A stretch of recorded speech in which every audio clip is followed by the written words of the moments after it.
My dad yelled at my grandpa, "Listen to me or get out." My mom stayed silent, but 3 days later, 101 missed calls.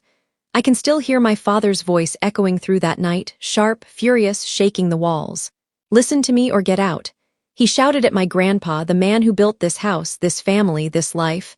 Mom didn't move. She just sat there, eyes fixed on the floor, trapped between two men she claimed to love. Grandpa didn't argue. He only looked at her once, then at me, quiet, calm, before walking out into the cold night without a word. The door closed and something in me broke with it. For years I thought family meant loyalty. That night I learned silence could be its own kind of betrayal. 3 days later, my phone lit up 101 missed calls. I didn't know then that everything we'd built was about to crumble, and that Grandpa's silence was only the beginning of the storm. The fight started over something small. At least that's what it looked like. A bill, a decision about the company, maybe even pride. But pride has a way of burning everything around it. Dad was standing in the living room, tie loose, his hand gripping a glass of whiskey like it was armor. Mom hovered by the doorway, pale and tense. Grandpa sat in his usual chair. That old oak one with the worn armrests, quiet but unyielding. "This isn't your house anymore," Dad snapped. "You retired. You wanted peace, so let me run things my way." Grandpa's voice was steady. "You can run the business, Mark, but don't forget who built the foundation you're standing on." That's when Dad exploded. "You've been running my life since I was born. Listen to me or get out." Mom flinched. I stood frozen in the hallway, heart pounding. Grandpa rose slowly, straightened his jacket, and said only one thing: "You'll regret the way you spoke tonight." Then he left. No shouting, no slamming doors, just quiet footsteps fading down the porch. And in that silence, all I could hear was my mother's trembling breath and my own guilt for not saying a word. The morning after Grandpa left felt colder, even though the sun was out. The house was quiet in a way that didn't feel peaceful. It felt abandoned. Dad sat at the kitchen counter with the newspaper, pretending to read. Mom moved slowly, rinsing dishes that were already clean. I watched her hands shake as she stacked plates, her wedding ring glinting under the light. No one mentioned Grandpa, not at breakfast, not at lunch. The silence was their truce. Around noon, I couldn't take it anymore. "I'm going to check on Grandpa," I said, grabbing my keys. Dad didn't even look up. "He's fine, let him cool off." "Cool off? You kicked him out." He lowered the paper and glared. "Don't take that tone with me, Claire." He chose to leave. "No, you pushed him out," I muttered, already heading for the door. The drive to his lake cabin was an hour north through winding pine roads. Grandpa used to take me there every summer when Mom and Dad were too busy fighting about money. He called it his quiet place, though it was always full of music and sawdust and the smell of coffee. When I arrived, the front porch steps creaked like they missed him, too. The door was unlocked odd for Grandpa. Inside, everything was in order. His fishing gear lined up, his flannel jacket on the hook, the kettle still on the stove, cold. There was a note on the table, written on the back of an old envelope. "Don't worry about me, kiddo. Take care of your mom." But something about it was wrong. The handwriting was shaky or uneven. I knew Grandpa's penmanship was neat, steady, like a draftsman. This wasn't it. I called his cell straight to voicemail. I tried again. Same result. Outside, the lake was still reflecting the gray sky. For the first time, it scared me how quiet it was. When I got home, Dad's car wasn't in the driveway. Mom was sitting alone at the dining table, hands clasped tightly like she was praying. "Did you find him?" she asked. "No, but I found this." I placed the note in front of her. Her eyes darted over the words. Then she exhaled shakily. "Claire, please don't show your father this." "Why not?" "Because he wrote it." My stomach turned. "What?" Her eyes filled with tears. "He told me Grandpa left it behind, but I saw him writing something that night after your Grandpa left. I didn't think he'd actually." I stepped back, shaking my head. "So he forged a goodbye note." "Why?" Mom's voice cracked. "To make it easier for himself, I think, or maybe to convince me he was right." I looked around the house, the same walls Grandpa painted, the floors he laid by hand, and all I could think was how easily someone could erase a man with a few lies and a forged signature. That night I couldn't sleep. Every time the wind brushed the windows, I heard Grandpa's voice again, quiet but certain. "You'll regret the way you spoke tonight." By the third morning, the silence had become unbearable. Dad went to work early, slamming the door like he wanted to prove he was still in control of something. Mom stayed in her robe until noon, staring at the TV without really watching. I needed air. I wandered out to the workshop behind the house, Grandpa's old sanctuary. He used to say it was where Wood learned to listen. The smell of cedar still lingered. Dust floated in thin light from the small window, landing on stacks of blueprints and broken tools.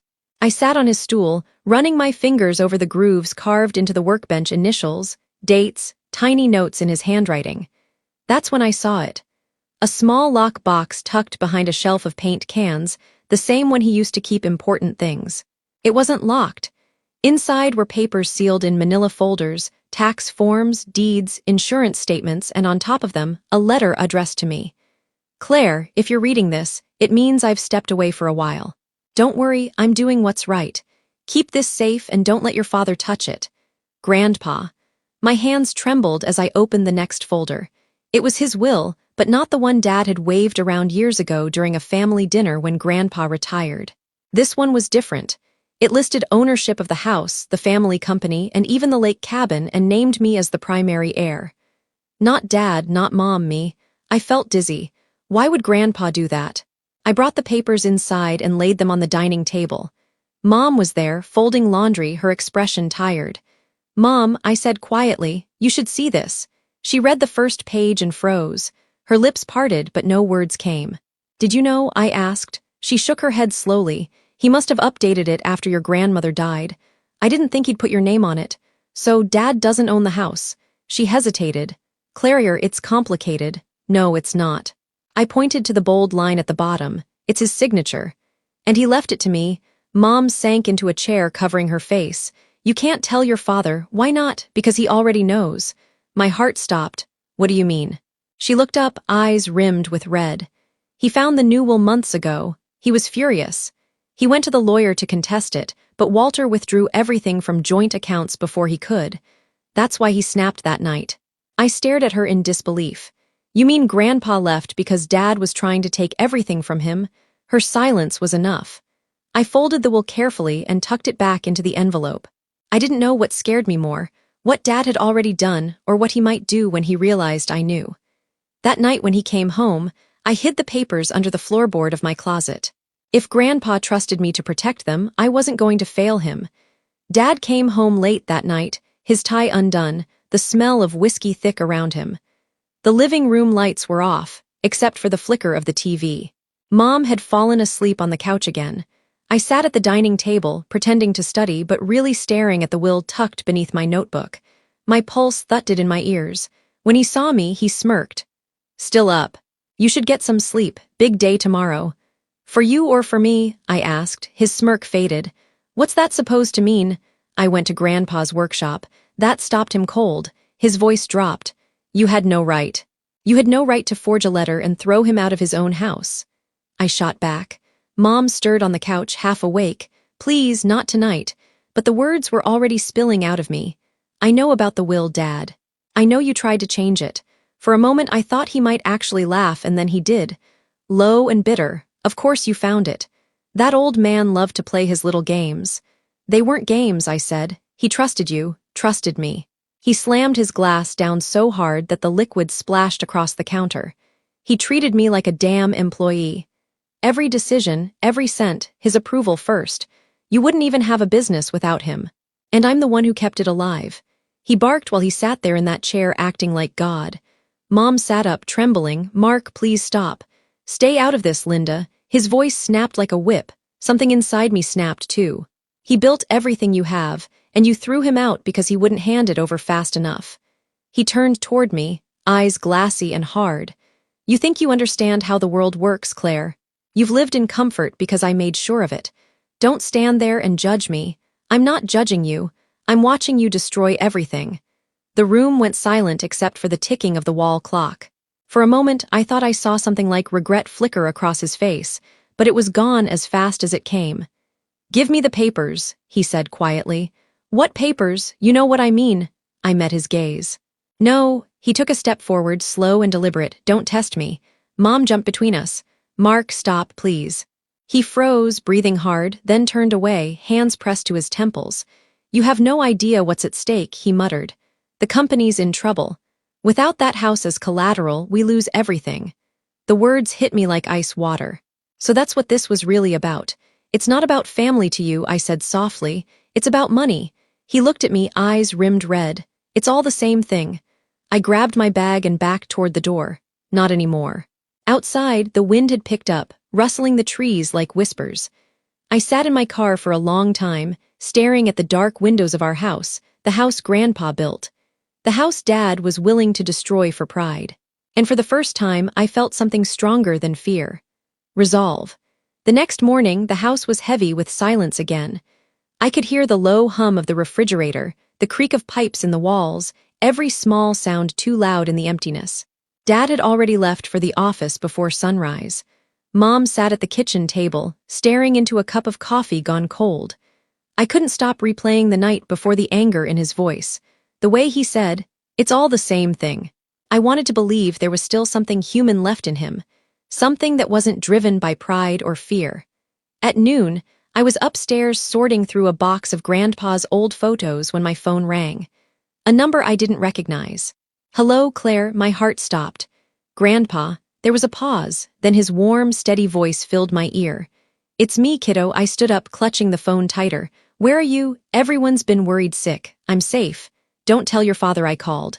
"What's going on? Please just tell me where you are." He sighed softly. Sometimes the best way to win a battle is to step back and let the enemy reveal himself. "Grandpa, what are you talking about?" "You'll understand soon," he said. "Give it 3 days, everything will make sense." 3 days? What happens in 3 days? But the line went dead. I called back once, twice, 5 times. Straight to voicemail. Downstairs, I could hear Mom pacing, talking to someone on the phone in a low voice. I caught a few words. "Lawyer, title deed, transfer." When she saw me, she quickly ended the call. "Who are you talking to?" I asked. "No one," she said too quickly. "Mom, please stop lying." Her eyes filled with tears. "You don't understand, Claire. Your father's losing everything. He's desperate.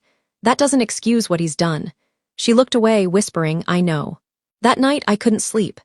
Grandpa's words echoed in my head 3 days. By the second day, things at home got stranger. Dad came home late again, pacing, muttering into his phone. I heard fragments from the hallway, accounts frozen, legal notice. He can't do that. Every conversation ended with him slamming something. Mom barely spoke. She moved around him like a ghost, doing everything she could to keep the peace that no longer existed. On the third morning, I woke up to sunlight spilling through my curtains and the faint vibration of my phone. One missed call, then another, then 10 more. Unknown number, then Dad's name flashing again and again. By the time I picked up, my hands were shaking. "Claire, where's your mother?" His voice was frantic. "Find her now. What's happening?" But he'd already hung up. I ran downstairs. The front door was wide open. Mom's car was gone. And on the dining table lay a single envelope with my name written in Grandpa's handwriting. I tore it open. "Don't be afraid of the truth, kiddo. It's the only thing that'll keep you free. W outside." The wind rattled the windows, and for the first time I felt the storm coming. 3 days, Grandpa had said. 3 days. And whatever he'd been planning, it had just begun. 3 days later, everything erupted. I woke up to shouting downstairs. Not the sharp, controlled kind I'd grown used to, but something wilder, desperate. I ran down barefoot, my pulse pounding. Dad was in the living room, phone clutched in one hand, a stack of papers scattered across the coffee table. Mom stood near the stairs, pale and trembling. "What's going on?" I asked. Dad slammed the phone down, his face flushed red. He did it. That old man finally lost his damn mind. "What are you talking about?" He grabbed a document from the pile and threw it onto the table. "The house, the business, the accounts, they're gone. All of it." I picked up the paper. Across the top, the header read, "Notice of ownership, transfer property returned to Walter Hayes Family Trust." I blinked, struggling to make sense of it. "Wait, Grandpa, he sold it." Dad barked. "He sold everything to a trust under his name last week. Every cent is frozen. The bank just called. I can't even pay the damn mortgage." Mom covered her mouth, her voice barely audible. "He must have planned this before he left." Dad spun toward her, eyes blazing. "And you knew, didn't you?" "What? No, don't lie to me, Linda." She backed away as he advanced, his voice breaking with anger. "You've been talking to him, haven't you? You and your sainted father plotting behind my back. I stepped between them. Stop it. This isn't her fault. He turned on me like a cornered animal. You knew too, didn't you? You always took his side. Because he was right, I shouted back. You treated him like he was nothing, and he took back what was his. His breath came heavy. You think you understand any of this? You're just a kid. I'm not a kid. I'm the person Grandpa trusted when he couldn't trust his own son. That made him freeze. His jaw tightened. You sound just like him, he hissed. Arrogant, self-righteous, always judging. Judging, I didn't back down. He built everything you have, Dad, and you destroyed it with greed. He lunged toward me, stopping just short, his voice shaking. You don't know what it's like to be second to your own father. To work your whole life under his shadow. You chose that shadow, I said. You could have stood beside him. Instead, you tried to replace him. The phone rang again once, twice, then over and over. The sound sliced through the tension like sirens. Dad snatched it up, barked. What? Then his expression shifted. His voice dropped to a whisper. What do you mean? The investors pulled out. What lawsuit? His hands began to shake. No, he can't. He wouldn't. He ended the call, staring blankly at the floor. He froze my accounts, he muttered. All of them, even the company funds. Mom whispered, Mark. But he wasn't listening. His phone buzzed again. More calls. He ignored them. Then another, then another. I watched the screen light up over and over until the display was just a blur of notifications. Finally, he screamed and hurled the phone against the wall. It shattered, pieces scattering across the hardwood floor. He sank to his knees, gripping his head. He ruined me, he whispered. Your grandfather ruined me. Mom knelt beside him, tears streaming down her face. He didn't ruin you, Mark, you did this. Her voice was soft, but steady, stronger than I'd ever heard it.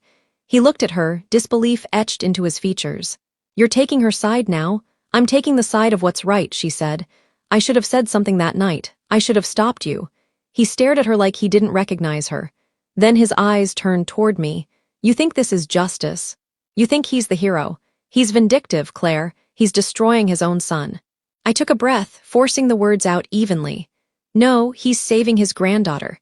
The silence that followed was deafening. Only the faint buzz of the broken phone filled the room. Then Dad's laptop pinged an incoming email. He stood shakily and opened it. The screen glowed blue across his face. His mouth fell open. It was a message from Grandpa's lawyer.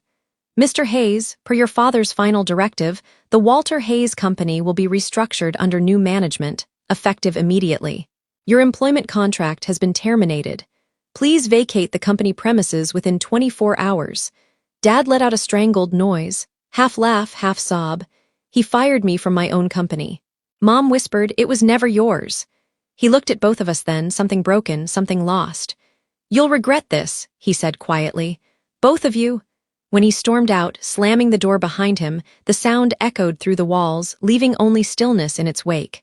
Mom and I stood there for a long time. She finally looked at me and said he needed to lose everything to see what he's become. I didn't answer. I just walked to the window. Outside, the wind had picked up again, carrying faint thunder in the distance. My phone buzzed on the table, and 101 Me's calls, all from Dad. But I didn't pick up. For the first time in my life, I let the storm rage without running to stop it. 2 days after the storm, the house felt hollow, too big, too quiet. Dad hadn't come home. His car was gone, his office locked, his phone still shattered in the trash bin. I thought I'd feel relief, but what I felt was something different. Grief for the man he could have been. That afternoon, Mom got a call from an unfamiliar number. Her face went pale. It's your grandfather, she whispered. We met him the next morning at a small cafe downtown, the kind that smelled like old wood and burnt espresso. When I walked in, Grandpa was sitting by the window, wearing the same worn brown coat he'd had for 20 years. He looked older, but lighter somehow, like a man who had finally put down a burden. Hey, kiddo, he said, smiling faintly. You look like you haven't slept in a week. I sat across from him. You could have told me what you were planning. He stirred his coffee. Would you have let me? No, I admitted. That's why I didn't. He leaned back, eyes gentle. Mark had to face the truth on his own. I wasn't going to argue with him anymore. I wanted him to see what power costs when it comes before love. Mom joined us quietly, her eyes already wet. Walter, she said softly, you broke him, Grandpa sighed. I didn't break him. I just stopped protecting him from the consequences. I swallowed hard. He's not coming home. I know, Grandpa said, but you and your mother are. The house, the business they're in, both your names now. You'll be fine. Mom covered her face with her hands. I should have spoken that night. I let him humiliate you. He reached across the table and squeezed her wrist. Silence can be cruel, Linda, but it can also be forgiven. I stared at him. What are you going to do now? He smiled faintly. Enjoy my retirement for real this time. Fix the cabin roof. Maybe plant some tomatoes. I've done my fighting. For a moment, none of us spoke. The hum of the cafe, the clinking of cups, the soft chatter, it all blurred into something calm. As we stood to leave, Grandpa touched my shoulder. You did good, Claire. You stood up when everyone else was quiet. Never lose that.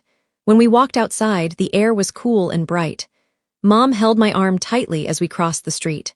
He's changed, she said. No, I said quietly. He just stopped hiding. Later that evening, Dad's lawyer called. Mark's left town, he told Mom. He withdrew what little was left from his personal account, said he needed time. I hung up before hearing the rest. Standing on the porch that night, I looked out over the yard, the same one Grandpa and I planted when I was little. The wind rustled through the trees, and for the first time in months, it didn't sound like anger. It sounded like peace. Some truths destroy you before they save you. Ours had finally done both. Spring came early that year. The snow melted faster than usual, and for the first time in months, the house felt alive again. Sunlight spilled across the kitchen floor where dust used to settle. The air didn't feel heavy anymore. It felt like breathing after being underwater too long. Mom started painting again. She used to love it before everything fell apart. Sometimes I'd find her on the porch with a cup of tea and a brush in her hand, humming softly while she worked. She said it helped her fill the silence with color. Grandpa moved back into his cabin by the lake. I visited every weekend. We fixed the old dock, sanded the railings, and built a small greenhouse out back. He called it our project, a place to grow things worth keeping. One afternoon, as I helped him plant tomato seeds, he said, "Funny thing about soil, Claire. It remembers every storm, every root it's ever held, but somehow it still knows how to start over." I smiled. I think people are like that too, he nodded. The good ones are back at home. The nights were peaceful again. No shouting, no slam doors, just quiet conversations over dinner. Laughter that didn't feel forced. Mom still kept Dad's photo on the shelf, not as a reminder of pain, but as proof that people can change, or at least that we can survive them when they don't. A month later, Grandpa invited us both to dinner at the cabin. The lake shimmered under the evening sun, golden and calm. He poured 3 glasses of lemonade and raised his cup. To family, he said, "The kind that learns." We clink-egged glasses. As the sun dipped behind the trees, I walked down to the dock alone. The water was still reflecting the pink sky, and I thought about everything we'd lost and everything we'd rebuilt. Sometimes I could still hear Dad's voice in my head, angry, echoing, "Listen to me or get out." But it didn't hurt anymore. Now, when I think of that line, I think of Grandpa. The way he chose to walk away, not out of defeat but out of dignity. I sat at the edge of the dock, toes brushing the water, and whispered to the quiet lake, "I'm listening, Grandpa. I get it now." And for the first time in a long time, the silence felt like love.